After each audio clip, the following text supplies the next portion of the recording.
Why we don't hear the voice of Japanese clinicians. I remember my first interview with a Japanese surgeon in a rural southern region called Kitakyushu. It was my first domestic flight out of Haneda, and due to multiple missed trains and weather delays, I arrived at ANA's check-in desk only 20 minutes before my flight's departure. To my amazement, I cleared security in 3 minutes, caught my flight, which was an impossibility with what I was used to at Chicago's O'Hare Airport. This was an early insight that I was living, truly living, and working within a new cultural context.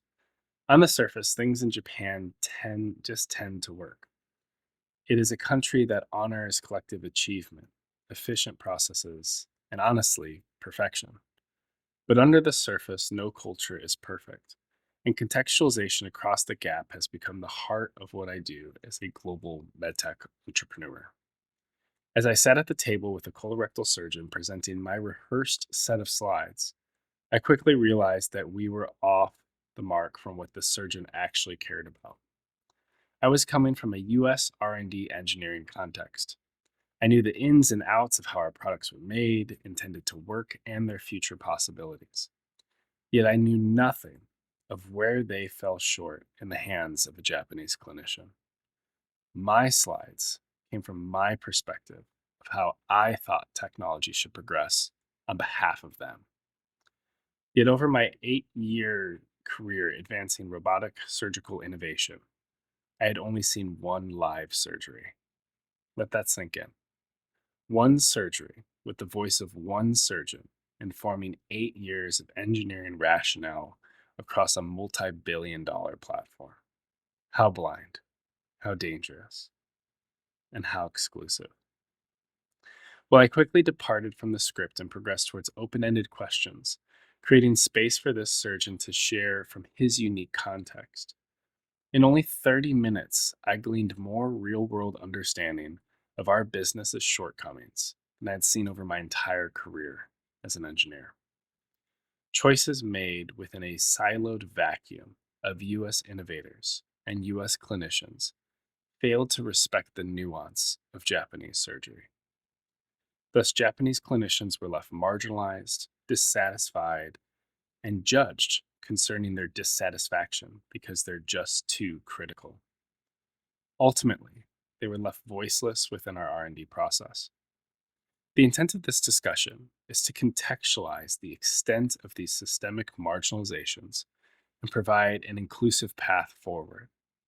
This work represents the summation of 2.5 years of ethnographic research in Japan, not just of Japanese clinicians, but also of how things break down between upstream R&D and downstream Japanese commercial partners. Note, I will often refer to R&D as US R&D as opposed to global R&D. This is to acknowledge the US centralism, gotta work on this word, the US centralism of our bias engineering processes as I experienced it from Ethicon, which is based in Cincinnati, Ohio. R&D is truly intended to be global, but I aim to call out where we fall short as words hold meaning. My hope is to incite prophetic rage, a future shaping conviction that the status quo must end and something new must be erected in its place. While these words reflect my vision of what new future should be built, I trust that anything is better than what we do today. I pray that these words galvanize your resolve to take on something much larger than yourself and make some good trouble. So let's begin. Context: innovation from Japan. My role in Japan is the product of decades of misalignment between US R&D and Japanese commercial partners. Japan has always been a key market for Johnson Johnson and is the second largest market for robotic surgery. Before my role, the Japanese commercial organization physically relocated some of its best marketing talent to the US to sit on R&D project teams. The hope was to influence them towards the needs of the market and build rapport with the GSM or Global Strategic Marketing team, who sat on each R&D project team. This same transfer of talent also occurred with Japanese regulatory partners to accelerate commercialization in the Japanese market.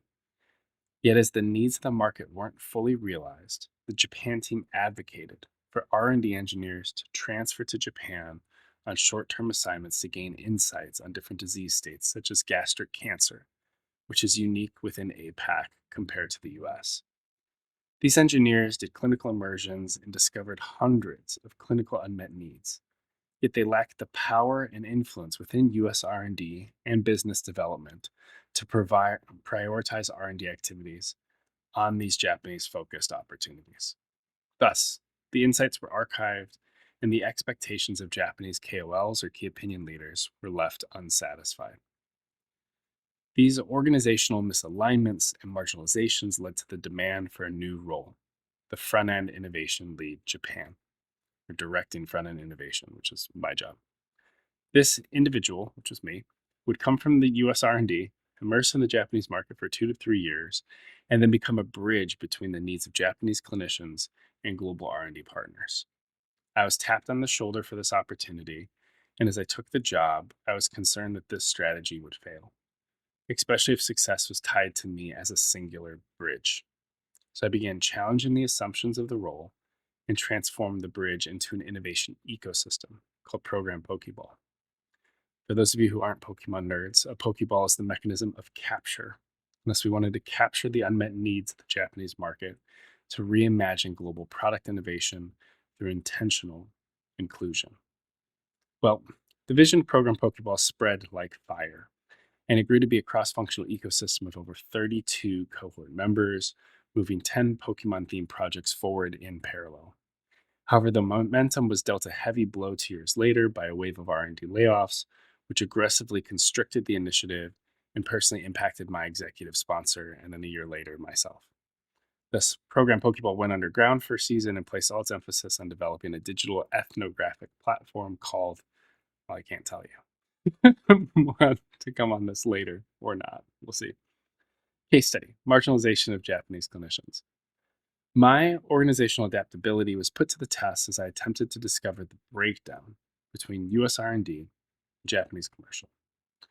Why do we continue to develop and commercialize solutions that don't fully satisfy Japanese clinicians? I remember being asked to present to Japanese marketing and regulatory about our new product development (NPD) process. Ethicon has a rigorous cadence process with incremental milestones from pre-charter explorations all the way to commercialization. I reached out to a trusted quality engineer from Program Pokeball, Dylan Wallace, major shout out to him, to ask for help building the slide deck to share with my Japanese peers. He included a case study from a surgical stapler refresh project that had recently been completed. As we reviewed the slides together, we noticed that early VOC, or voice of customer, had occurred with 60 plus clinicians. This global VOC included US, Europe, Brazil, and South Korea. That said, it was painfully obvious that Japan was not included in the scope of this early research, which set the foundational requirements for the product to be developed. I felt so much shame presenting Dylan's slides to my Japanese partners. Many of these Japanese marketing partners were focused on influencing upstream R&D projects, yet I was in a position of needing to acknowledge that their Japanese clinicians were actively being excluded from the very beginning of a project. The entire team was gutted. Another example occurred when I was asked to help the Japanese marketing team finalize their KOL list, which included rising stars and experts in their field. They coordinated 30-minute Zoom interviews between me and these clinicians, and the main goal was to assess their English competency. Yes, their English competency. Not their giftings as clinicians or their collaborative innovation potential, but their ability to speak US R&D's language. It broke me. It should be R&D's highest priority to seek the voice of customer of the clinicians they serve, regardless of their native tongue. The Japanese marketing team continued to share with me the years prior they had flown to the US with some of their most respected KOLs to present surgical unmet needs to Ethicon R&D. And during the lectures, Q&A sessions, and small group discussions, They noticed that these clinicians were being overlooked by R&D partners, which they had attributed to their lack of English competency. I think they were right. It's wrong, but their insights into Western white hegemony, we gotta work on that word too, or find a different one, against the voice of Japanese clinicians is all too true. I've seen the same dynamic occur in other ways during my time in Japan. As we develop new products, we will often fly US engineers and global strategic marketers to the region to share our technology roadmaps and prototypes with KOLs. During my time in Japan for 2.5 years, I attended all these sessions in Japan. And I will say that some of our conduct with Japanese clinicians was undeniably shameful. My baby's fine, by the way. My wife's put him to bed. I've seen surgeons talked over when their ideas were contrary to R&D strategy. I've seen them talked at by presenters, neglecting to use the live translators provided by the Japan team. I've seen 100% of the slides written in English, forcing every clinician to accommodate us, the Americans. I've seen some of the most intelligent and gifted surgeons belittled because they were put in a second language context where they couldn't understand what was being presented to them. I've seen marketing talk tracks with heavy contextualized jargon presented uncontextualized, again, burdening the clinicians to code switch on our behalf, and then we thank them for their time. Johnson Johnson's credo claims that we believe our first responsibility is to the patients, doctors, and nurses, to mothers and fathers and all others who use our products and services. In meeting their needs, everything we do must be of the high quality. We must constantly strive to provide value. We have failed in our first responsibility. We meet our own needs rather than serving theirs. These VOC sessions became a voice of ethicon sessions, where the voiceless came to listen to what we'd give them next. We preferentially provide value to US centralism and expect Japan to thank us for passing our Western creations along to them as well. At this point, you're likely holding on to a but Joe's being naive, misguided, overly critical, too passionate. At least R&D cared enough to make the trip, right? But let's take it farther. Innovators in R&D fail to recognize the power they hold in their hands and their abuse of it. We can be lazy and present in English all we want because a marginalized clinician doesn't have many options to be heard. If you look at robotic surgery, there are 3 to 4 major players right now: Intuitive, Medtronic, CMR, and hopefully Johnson Johnson.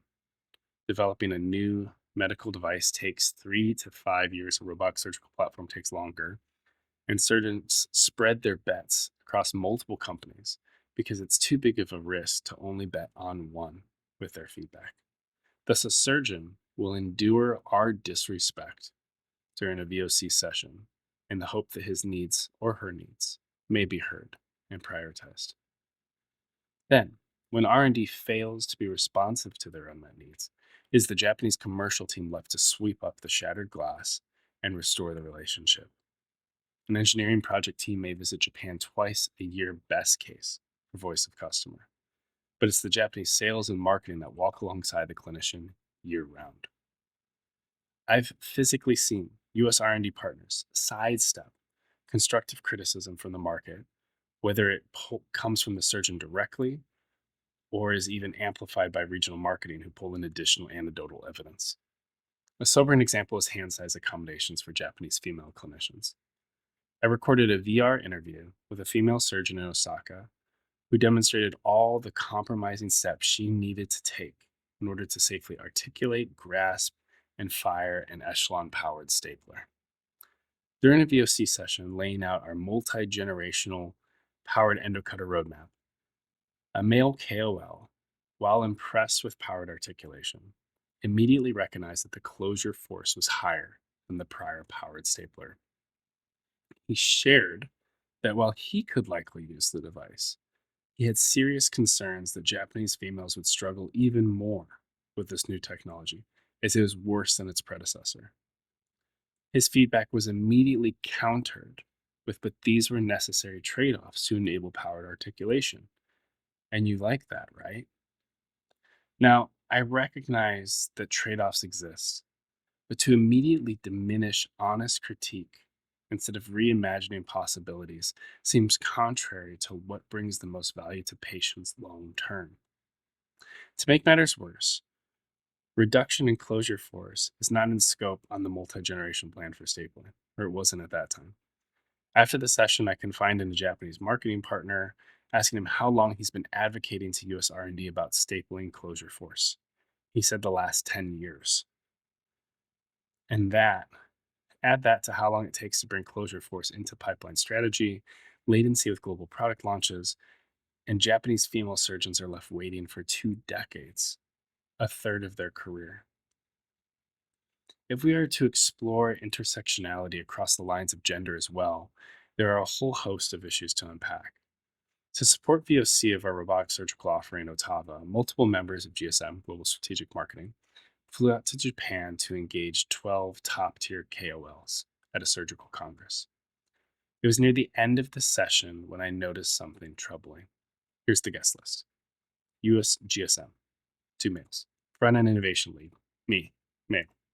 Japanese regional marketing, 6, male. Japanese president, male. Japanese MedTech president, male. Japanese KOLs, 12, male. There's also about 10 sales reps, male. Translators, 2, female. At the time, Otava was the most heavily funded R&D platform in J&J, and 100% of the spectives present in this key voice of customer session for Japan were male at every level of the business besides translation. When I addressed the team about the reality of this exclusion around such a critical platform, I only received pushback and critique that I was out of line. It's a known issue, and naturally they're working on it. I'm sorry, but we need to intentionally recognize and address the exclusions of power at play. Otherwise, they will persist, and Japanese clinicians are stuck waiting another 10 years for a stapler, or Japanese female clinicians, I'll type that in, female clinicians are stuck waiting another 10 years for a stapler or robot designed with their needs in mind. So, what are we to do? How shall we redirect our prophetic rage and efforts? One of the first essential steps we must take in correcting how we engage Japanese KOLs, and honestly any KOL from any global non US context, is we shouldn't use these VOC sessions as an opportunity to give an engineer their first proximity to a regional clinician. They should view cases ahead of time from the regions. They should connect with regional marketing team members over Zoom to learn about their unique approach to surgery and take personal responsibility for navigating the language and cultural barriers. We should actually leverage the translators that are present and change our slides proactively. We can build training around how to make technical presentations that are appropriately contextualized and how to make space to actually hear surgeons' honest critiques.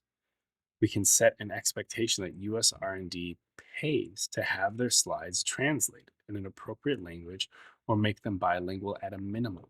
We can also proactively train in how we use an inline translator, as this is a skill learned over time.